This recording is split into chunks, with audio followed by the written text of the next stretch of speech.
حضور اکرم صلی اللہ علیہ وآلہ وسلم نے فرمایا کہ وحی نازل ہوتے وقت کبھی مجھ کو گھنٹی کی سی آواز محسوس ہوتی ہے، اور وحی کی یہ کیفیت مجھ پر بہت شاق گزرتی ہے۔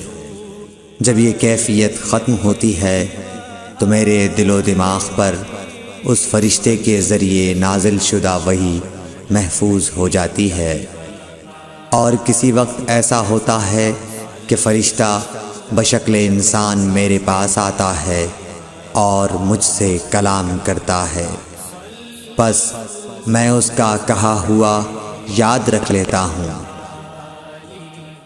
صحیح بخاری حدیث نمبر 2۔